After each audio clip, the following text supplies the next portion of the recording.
حضرت زکریا علیہ السلام کو قوم بنی اسرائیل اور پیغمبروں میں برگزیدہ بنا کر بھیجا گیا۔ آپ علیہ السلام اللہ تعالیٰ کے معزز اور جمیع القدر پیغمبروں میں سے ہیں۔ ایک روایت میں ہے کہ حضرت زکریا علیہ السلام حضرت داؤد علیہ السلام کی اولاد میں سے تھے، اور دوسری روایت میں ارمیہ کی اولاد میں سے تھے۔ بیان کیا جاتا ہے کہ دن گزرتے گئے ابراہیم اور یعقوب کی نسل سے کچھ نیک لوگ پیدا ہوئے جن کو آل عمران کے نام سے یاد کیا جاتا ہے۔ اللہ تعالیٰ نے سورہ آل عمران میں فرمایا، خدا نے آدم اور نوح اور خاندان ابراہیم اور خاندان عمران کو تمام جہاں کے لوگوں میں منتخب فرمایا تھا۔ ان میں سے بعض کی اولاد تھے اور خدا سننے والا اور جاننے والا ہے۔ زکریا علیہ السلام کی بیوی یحییٰ علیہ السلام کی والدہ اور مریم علیہ السلام کی والدہ حنا دونوں حقیقی بہنیں تھیں، جبکہ زکریا علیہ السلام رشتے میں مریم علیہ السلام کے خالو لگتے تھے۔ حضرت عمران علیہ السلام کی بیوی نے منت مانی تھی کہ جو بچہ پیدا ہوگا اسے بیت المقدس کی خدمت کے لیے وقف کر دے گی۔ حضرت مریم علیہ السلام کی پیدائش کے بعد جب انہیں بیت المقدس میں لایا گیا تو ان کی کفالت کی ذمہ داری اللہ نے حضرت زکریا علیہ السلام پر ڈالی۔ آپ علیہ السلام بنی اسرائیل میں معزز شخص مانے جاتے تھے۔ حضرت زکریا علیہ السلام کی کفالت میں مریم علیہ السلام نے بہت اچھی پرورش پائی اور وہ نیک، عبادت گزار اور بہت زیادہ سچ بولنے والی تھی۔ سورہ آل عمران میں ارشاد ہوا، تو پروردگار نے اس کو پسندیدگی کے ساتھ قبول فرمایا اور اسے اچھی طرح پرورش کیا اور زکریا کو اس کا متکلف بنایا۔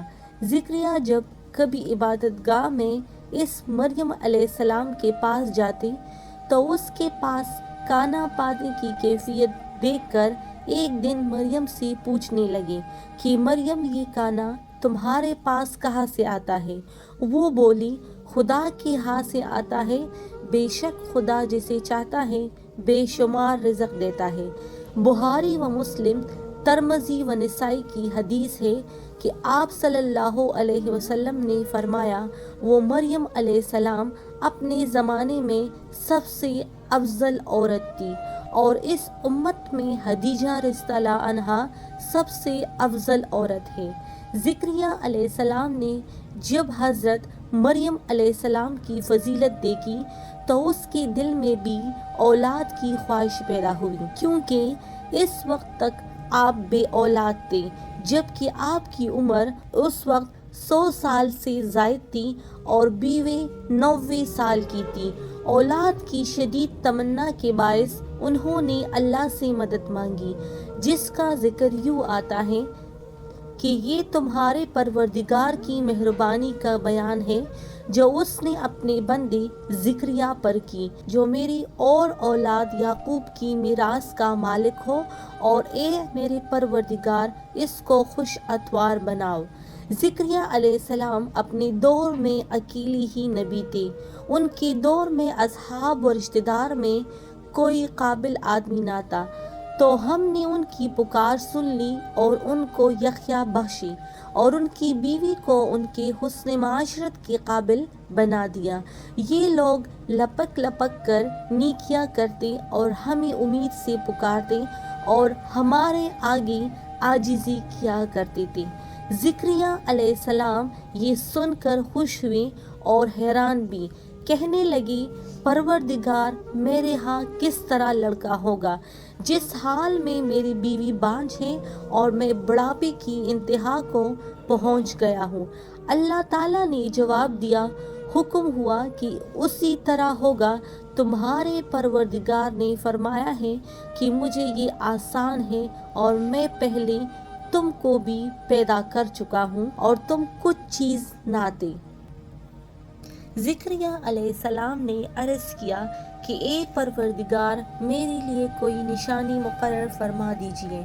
فرمایا، نشانی یہ ہے کہ تم صحیح و سالم ہو کر 3 دن رات لوگوں سے بات نہ کر سکو گی۔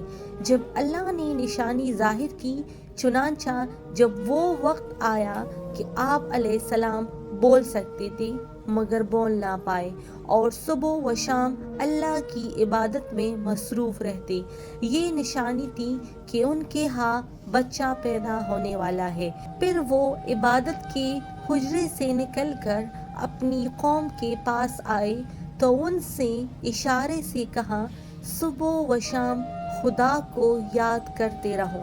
اللہ نے سورہ ال-عمران میں فرمایا، وہ ابھی عبادت گاہ میں کھڑے نماز ہی پڑھ رہے تھے کہ فرشتوں نے آواز دی کہ زکریا، خدا تمہیں یحییٰ کی بشارت دیتا ہے، جو خدا کے فیض یعنی عیسیٰ کی تصدیق کریں گے اور سردار ہوں گے اور عورتوں سے رغبت نہ رکھنے والے اور خدا کے پیغمبر یعنی نیکوکاروں میں ہوں گے۔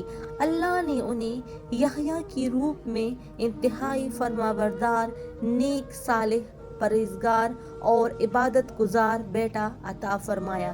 زکریا علیہ السلام اللہ کا شکر بجا لائے اور قوم بنی اسرائیل کو وعظ و نصیحت کرتے رہے۔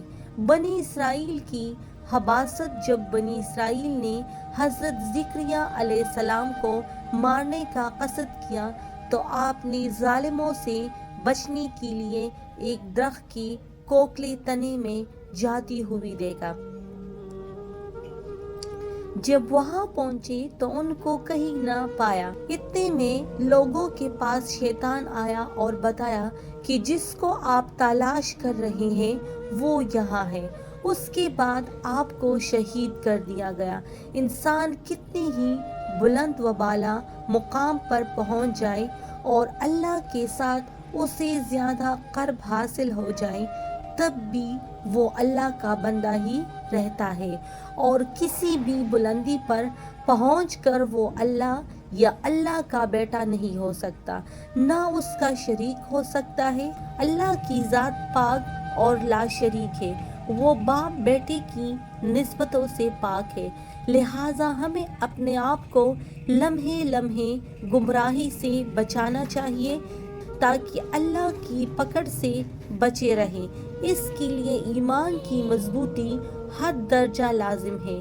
ایمان کے لیے لازم ہے کہ اس کے ساتھ اسلام بھی پایا جائے، اسی طرح حقیقی اسلام کے لیے شرط ہے کہ اس کے ساتھ ایمان بھی ہو۔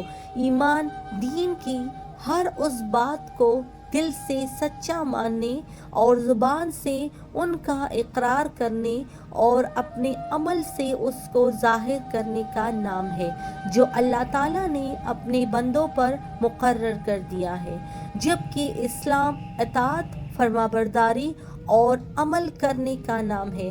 اللہ تعالیٰ ہمیں پرہیزگاری عطا فرمائے اور دین کی تعلیمات پر پورے طور پر عمل پیرا ہونے کی توفیق عطا فرمائے، آمین یا رب العالمین۔